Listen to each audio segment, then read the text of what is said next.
Hi friends, welcome back to JNTUAUPDATES. So చాలామంది NPTEL గురించి video upload చేయమంటున్నారు.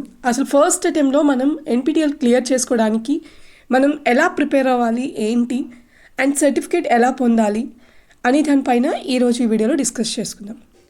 దానికంటే ముందు ఎవరైనా ఈ పేజ్ని కొత్తగా విజిట్ అవుతుంటే సబ్స్క్రైబ్ చేసుకోండి, పక్కన బెల్ ఐకాన్ కూడా ప్రెస్ చేయండి. అండ్ ఫస్ట్ మనం చూసుకుంటే ఎన్పిటిఎల్ అనేది మనకి వీక్స్ పరంగా ఉంటుంది. అంటే అది మేబీ 4 వీక్స్ కానివ్వండి, 8 వీక్స్, 12 వీక్స్, 16 వీక్స్, ఇలా వీక్స్ ఉంటాయి.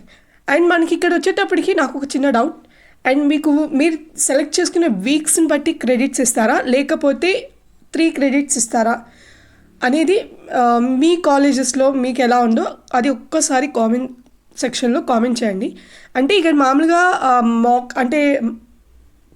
మాక్ కోర్సెస్కి వచ్చేటప్పటికి 4 వీక్స్కి 1 క్రెడిట్, 8 వీక్స్కి 2 క్రెడిట్స్ అలా ఇస్తున్నారనమాట.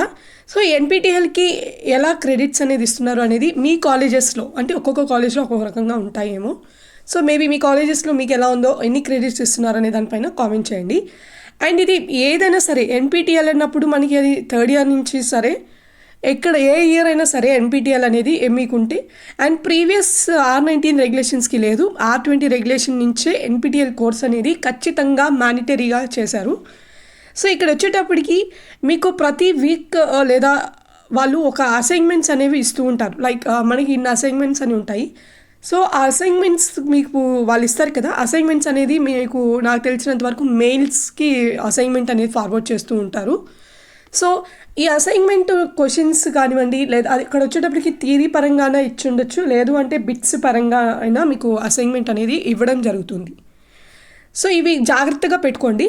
అసైన్మెంట్ క్వశ్చన్స్ని మీరు ఎగ్జామ్ టైంలో కానీ చదువుకోగలిగితే మ్యాక్సిమం 25 to 30 క్వశ్చన్స్ మీకు అసైన్మెంట్ క్వశ్చన్సే మీకు ఎన్పిటిఎల్లో ఫైనల్ ఎగ్జామ్స్ అప్పుడు ఎన్పిటిఎల్ అక్కడ మీకు ఈ అసైన్మెంట్ క్వశ్చన్స్ అనేవి డామ్ ష్యూర్గా 25 to 30 క్వశ్చన్స్ కనిపిస్తాయి. ఇప్పటి వరకు మీరు రాసే ఉంటారు కాబట్టి మీరు అసైన్మెంట్ క్వశ్చన్స్ ఒకసారి రిఫర్ చేయండి, ఖచ్చితంగా వస్తాయండి, కొన్ని క్వశ్చన్స్ అయినా వస్తాయి. సో నెక్స్ట్ వచ్చేటప్పటికి వాళ్ళు మీకు వీడియోస్ అది మేబీ ఎలా ఇస్తారో వీడియోస్ అయినా పంపిస్తుంటారు, లేదా లైవ్ క్లాసెస్ ఏవో జరుగుతుంటాయి కదా. సో వాళ్ళు చెప్పేటప్పుడు మీరు ఓన్గా నోట్స్ అనేది ప్రిపేర్ చేసుకోండి. మెయిన్ పాయింట్స్, మొత్తం స్టోరీ ఏం దింపుకోబలేదు, మనం యూనివర్సిటీ ఎగ్జామ్స్లో రాసినట్టు ఎక్కువ కంటెంట్స్ ఏం రాయలేదు.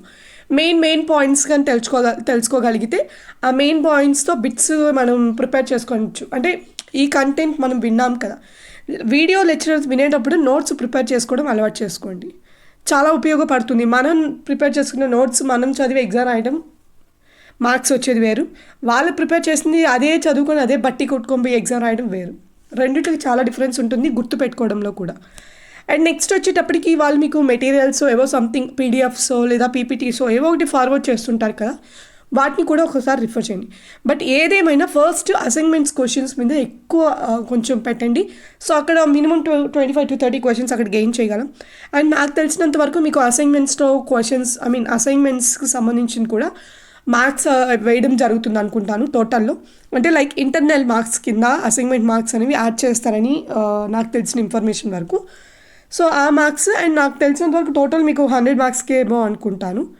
సో దాంట్లో మీరు 40% మార్క్స్ ఏమో తెచ్చుకోవాల్సి ఉంటుంది ఎన్పిటిఎల్ క్లియర్ చేసుకోవాలి అనుకుంటే. సో ఇక్కడ వచ్చేటప్పటికి ఎన్పిటిఎల్ మీరు ఖచ్చితంగా క్లియర్ చేయాలి. ష్యూర్ అబౌట్ దట్, మీరు ఖచ్చితంగా క్లియర్ చేయగలరు. ఫస్ట్ వచ్చేటప్పటికి అసైన్మెంట్ క్వశ్చన్స్ని ఫాలో అవ్వండి, తర్వాత వాళ్ళు ఇచ్చే లెక్చరర్ క్లాసెస్ నుంచి మీరు ఇంపార్టెంట్ నోట్స్ ప్రిపేర్ చేసుకోండి. అండ్ తర్వాత పీపీటీస్ అవి కొంచెం ప్రిఫర్ చేయండి. మ్యాక్సిమం అసైన్మెంట్ క్వశ్చన్స్లో కొంచెం బయటపడగలం. అండ్ తర్వాత వీడియో లెక్చరర్స్ తర్వాత వాళ్ళ నోట్స్ కొంచెం ఎక్కువ కంటెంట్ మీద కాకుండా కొద్దిగా చూసుకోగలిగితే క్లియర్ చేసుకోవాలి. అండ్ ఖచ్చితంగా ఎన్పిటిఎల్ కోర్స్ కంప్లీట్ అవ్వాలి. ఎన్పిటిఎల్ కోర్స్ కంప్లీట్ కాకపోతే మీరు మళ్ళీ నెక్స్ట్ ఇయర్కి ప్రమోట్ అయినా ఎన్పిటిఎల్ కోర్స్ అనేది చేసి సర్టిఫికేట్ అనేది ఖచ్చితంగా మీరు సబ్మిట్ చేయాల్సి ఉంటుంది. ఏ సెమిస్టర్కైనా ఏ ఇయర్కైనా ఎన్పిటిఎల్ కోర్స్ సర్టిఫికేట్ అనేది ఖచ్చితంగా సబ్మిట్ చేయాలి. మీరు ఫస్ట్ అక్కడ పాస్ అయితేనే మీకు ఇక్కడ సర్టిఫికేట్ అనేది మీకు అలర్ట్ చేయడం జరుగుతుంది. ఆ సర్టిఫికేట్ మీరు మీ కాలేజ్లో ఎప్పుడైతే సబ్మిట్ చేస్తారో అప్పుడే మీకు దానికి సంబంధించిన క్రెడిట్స్ అనేవి మీ కాలేజ్ వాళ్ళు ఇస్తారు. ఓకే, నేను చెప్పిన రూల్స్ని ఖచ్చితంగా ఫాలో అవ్వండి. అసైన్మెంట్ క్వశ్చన్స్ నుంచి నాకు తెలిసినంత మ్యాక్సిమం 25 క్వశ్చన్స్ ఖచ్చితంగా వస్తాయి. తర్వాత మీరు వీడియో లెక్చరర్స్ వాటి మీద నోట్స్ ప్రిపేర్ చేసుకోవడం అది కొంచెం ట్రై చేయండి. ఓకే, ఈజీగా క్లియర్ చేసుకోవడానికి చేయండి. మనకి యూనివర్సిటీ ఎక్స్టర్నల్ ఎగ్జామ్స్ని క్లియర్ చేయడానికి ఎంత కష్టమో ఎన్పిటిఎల్ కోర్స్ అనేది కూడా సర్టిఫికేట్ ఇస్తేనే మనకి అది క్లియర్ అయినట్టు. మనకి సర్టిఫికేట్స్ క్రెడిట్స్ అనేవి ఇస్తారు. క్రెడిట్స్ ఉన్నాయి కాబట్టి ఖచ్చితంగా మనం క్లియర్ చేయాల్సి ఉంటుంది ఎన్పిటిఎల్ కోర్స్.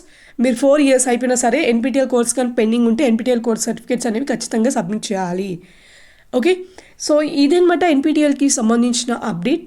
సో నాకు తెలిసినంత వరకు మీకు లిటిల్ బిట్ కొంచెం ఉపయోగపడుతుంది అనుకుంటున్నాను.